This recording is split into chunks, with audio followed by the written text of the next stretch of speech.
Hah? Hah? Kakak!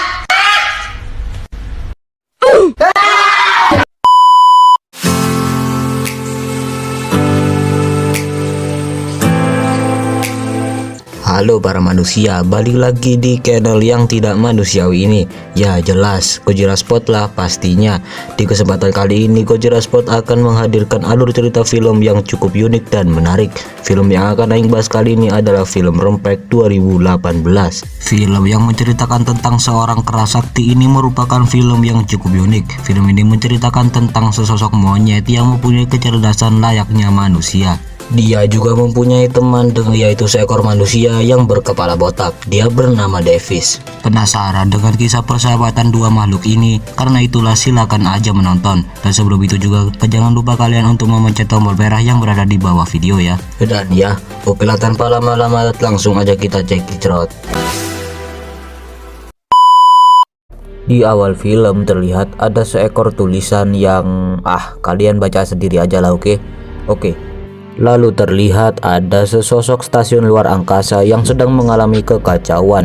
Bangke berterbangan di mana-mana hingga nampak seekor betina yang tengah menghubungi bosnya bahwa tes subjek telah terlepas dan semua orang menjadi bangke. Lalu bosnya berkata, bukankah tes subjeknya cuma seekor tikus?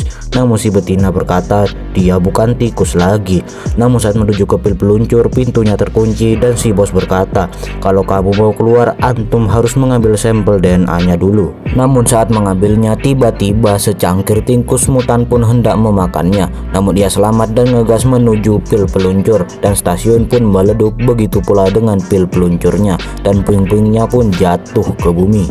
Lalu di seekor hutan nampak sesosok pria botak bersama teman-temannya sedang menuju ke seekor kandang gorila. Lalu si pria botak bernama Davis itu pun mencoba berinteraksi dengan salah seorang gorila hingga datang sesosok gorila albino bernama George. Karena dikepung oleh dua gorila, si Junior pun lari dan ia pun dikejar dan si George pun menyelamatkannya. Lalu si Davis pun berinteraksi dengan si George bahwa si Junior lagi nangis. Lalu monyet itu pun tertawa. Lalu si Davis menjelaskan bahwa kau harus menjaga gorila itu karena keluarganya udah modar oleh pemburu. Namun si George malah canda dengan mengacungkan jari kebanggaannya. Setelah puas, ia pun serius dan berjanji.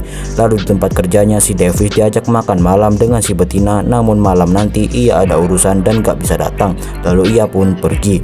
Hingga malamnya puing-puing dari pil peluncur yang menduduk tadi pun jatuh ke bumi. Satu jatuh ke kandang gorila, satu di area serigala, dan satu lagi jatuh ke rawa buaya. Lalu keesokan harinya si Davis mendapat kabar bahwa si George berada di kandang beruang. Dengan berbekal AWM, mereka melihat bangkai beruang grizzly dalam keadaan yang mengenaskan. Lalu mereka melihat si George yang lagi sembunyi. Lalu si Davis pun berinteraksi dengan sedikit bertanya kepada si George apa yang sebenarnya terjadi. Namun saat si George keluar, tubuhnya sudah membesar. Mereka pun kaget bukan main dan agak enggak percaya. Lalu saat pergi ke kandang gorila, mereka menemukan ada sebuah benda misterius dan mereka pun mengambilnya. Lalu di Jago nampak dua ekor jantan dan betina bernama Brad dan Claire. Mereka merupakan pendana sekaligus komandan misi di luar angkasa tadi. Namun si jantan merasa kecewa karena usaha mereka untuk membuat senjata biologis telah lenyap. Namun si Claire tetap santuy karena dia tahu bahwa puing-puing dari sampel DNA itu pasti jatuh ke bumi dan mereka akan menugaskan sekumpulan tim untuk mencarinya. Lalu di Colorado, tim yang ditugaskan pun berangkat menuju tempat puing itu jatuh. Di Los Angeles nampak seekor betina lain bernama Kate yang bangun kesiangan dan ia mendengar di berita mengenai tragedi stasiun luar angkasa Energyne. Mendengar itu ia pun pergi. Lalu di seekor hutan, tim pun sampai dan menemukan sampel DNA itu udah kosong. Kosong. Dan mereka juga menemukan beberapa bangkai serigala dalam keadaan yang menganukan. Lalu di kebun binatang si Davis, Kate datang dan bertanya apakah kau yang mempunyai gorila atau gergasi itu. Si Davis menjawab iya. Lalu Kate menjelaskan bahwa ia bekerja untuk Energyne dan benda yang kau temukan adalah eksperimen yang kami lakukan. Gorilamu itu udah terinfeksi dan dengan begitu menyebabkan ia mengalami beberapa evolusi yang sangat ekstrim. Hingga tiba-tiba si George yang dikurung pun marah dan kabur lalu pergi. Hingga polisi datang, namun si Davis mencegah polisi itu untuk menembak si George. Melihat gorila itu udah agak santuy, mereka pun menurunkan senjata. Namun tiba-tiba seekor helikopter pun datang datang dan menembak bius si George sampai ia pun tertidur lelap. Sedangkan di hutan, tim pun menemukan ada sesuatu yang cukup besar tengah bergerak di rimbunan hutan. Lalu si kepala misi pun akhirnya menembak makhluk tersebut dan makhluk tersebut pun menghilang. Melihat itu helikopter pun turun dan beberapa orang pun pergi untuk mencarinya hingga mereka melihat ada sebuah jejak yang sangat besar dan itu jelas merupakan jejak dari serigalau. Dan mereka terkejut karena mengetahui bahwa makhluk tersebut ternyata masih hidup dan pembantaian pun terjadi.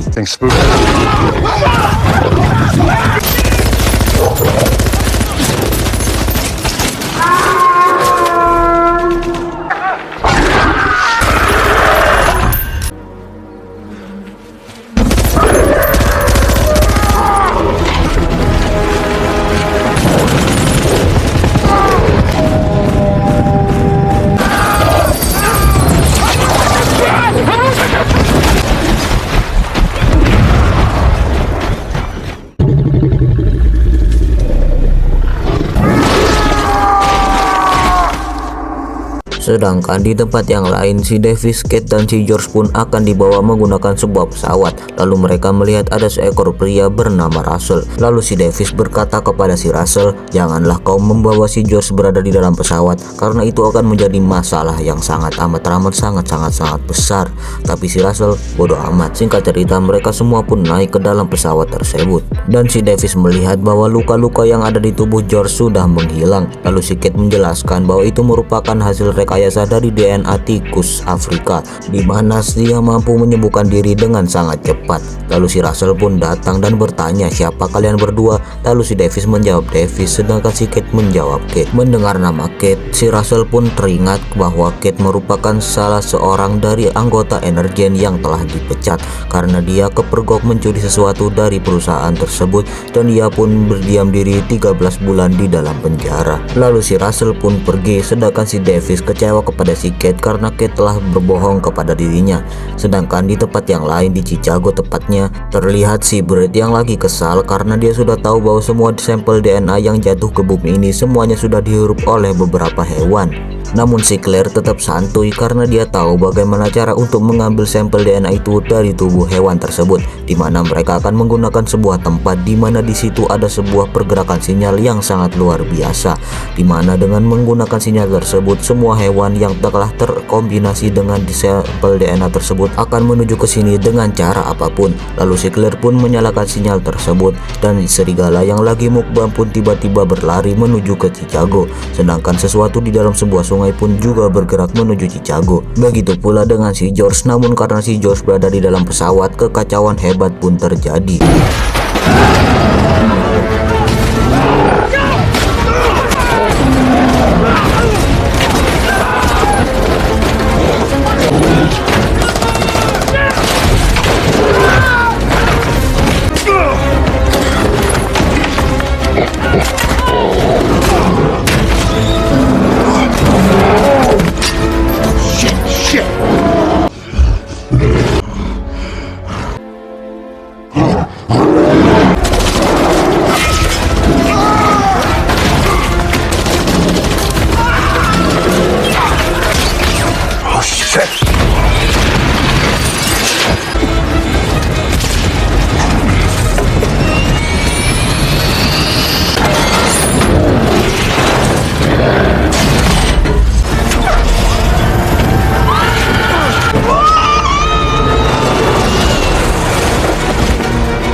Lalu mereka semua pun pergi untuk mengecek bangkai pesawat tadi. Namun mereka tidak menemukan bangkai dari si George. Sedangkan di Chicago, gedung dari Energen pun kedatangan pihak FBI dan menyita beberapa barang yang berhubungan dengan para mutan yang sedang berkeliaran. Lalu di sisi yang lain, si Davis masih marah dengan Kate akibat kehubungannya. Lalu si Davis bercerita mengenai ia saat masih menjadi angkatan darat dan pemberantas pembulu. Ia bercerita bahwa ia menemukan si George di bawah kolong truk saat ibunya sedang dicambuk oleh para pemburu. itu. Lalu si Davis pun menyelamatkannya dan membesarkannya. Sedangkan si Kate juga bercerita bahwa ia ditangkap karena ia saat itu sedang mencari penangkal dari senjata biologis itu. Sebulan di penjara, saudaranya meninggal dan ia sangat sedih. Si Davis pun turut bersuka cita dan tak lama heli jemputan pun datang, dan sesampainya di markas militer, si Davis melihat si George sedang bergerak bersama si Serigala. Dan itu mustahil karena gorila dan anjing harusnya tidak seperti itu. Lalu FBI datang dan menginterogasi Davis dan Kate. Namun di tengah jalan si Davis dan Kate kabur dan si Davis pun mencekik mereka sampai pingsan. Lalu pergi mencari heli yang enggak dijaga tentara. Namun saat ingin membuka pintu, si Russell datang dan memberikan kunci untuk heli tersebut. Mereka kaget karena ternyata si Russell sepihak dengan mereka. Lalu mereka pun pergi. Sedangkan di posko tentara, si komandan dan anak buahnya akan bersiap menembak George dan si Serigala. Namun saat dicek, sekali lagi mereka berdua masih hidup dan membantai para tentara tersebut. Karena para makhluk lanak tersebut tidak dapat dihentikan, mereka pun sedang mengevakuasi Chicago. Lalu si Russell pun memberikan kabar tersebut kepada Davis. Lalu si Davis dan Kate pun melihat keadaan Chicago yang lagi kacau balau. Mereka juga melihat beberapa tentara yang sedang mengevakuasi penduduk hingga tiba-tiba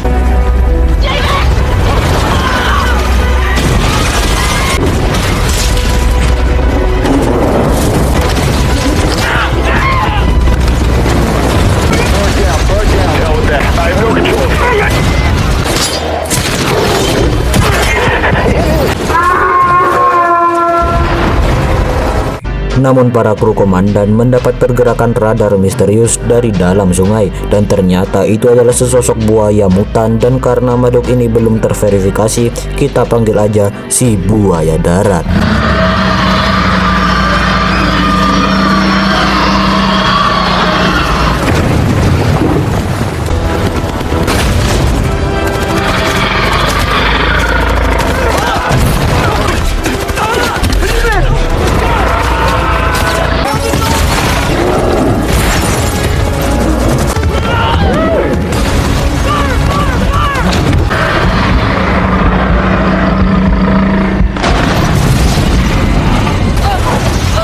They can't stop them.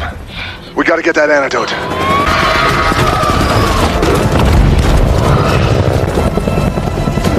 Karena makhluk ini nggak bisa dihentikan, si komandan pun bersiap untuk meluncurkan bom musnah massal yang akan menghancurkan segala yang ada di Chicago.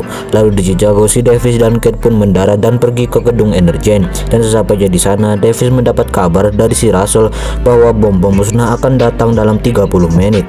Mendengar itu, mereka pun bergegas, namun mereka tidak menemukan apa-apa. Namun si Kate teringat bahwa di pengatur suhu ada data yang mungkin berguna. Sedangkan si Brett dan Claire yang lagi evakuasi diri melihat penampakan di CCTV. Lalu si Kate pun akhirnya menemukan penangkal, namun si Brett dan Claire pun datang. Ia menjelaskan kalau itu cuma penangkal sifat agresifnya doang. Lalu si Kate pun menyelipkan satu penangkal dan memberikan yang lain kepada Claire. Lalu Claire pun mengedor perut si Davis lalu pergi membawa Kate. Sedangkan di bawah gedung, para makhluk mutan itu sedang memanjat gedung tersebut.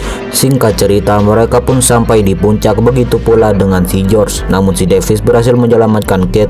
Lalu si George pun menghancurkan sinyal suara itu. Namun saat si Kate dan Davis pergi, Claire datang dan menodongkan pistol. Namun dengan cerdiknya, si Davis memanggil George. Lalu si Kate menyelipkan penangkal ke tas Claire dan si George pun memaam Claire dan penangkalnya. Sedangkan Brett yang kabur pun kepergok si Russell. Namun dengan cerdiknya, si Russell pun mendodoli dengan menyuruhnya memberikan laptop dan tikus yang dia bawa.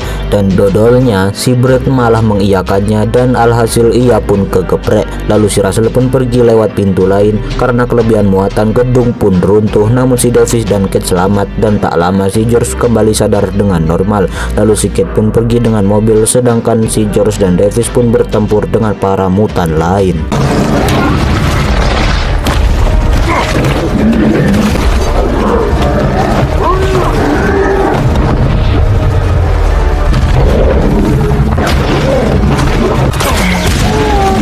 Come and get me, you ugly son of a bitch! That's it.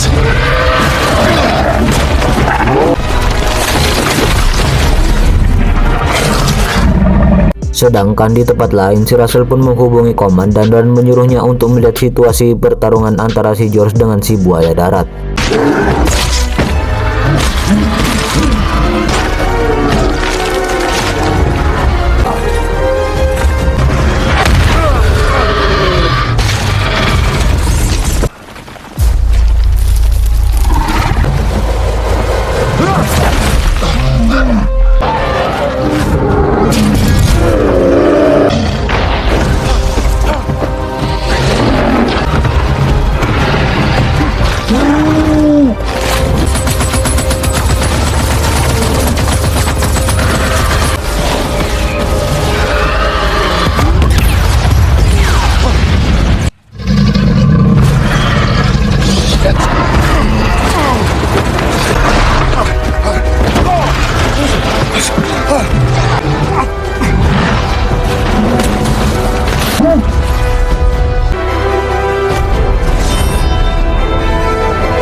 Abort mission. Setelah pertarungan tersebut, bom pun tak jadi dijatuhkan, namun si George yang sekarat pun tak lama pun meninggoy. Si Davis pun merasa sedih, begitu pula dengan yang lain. Namun saat si Davis bertoleh, ia melihat si George membuka matanya lalu menutupnya lagi, dan ia tahu bahwa ternyata si George cuman pura-pura mati aja biar menambah drama gitu. Si Davis pun merasa kesal dan bertengkar dan adu mulut dengan si George. Dan singkat cerita, film pun tamat.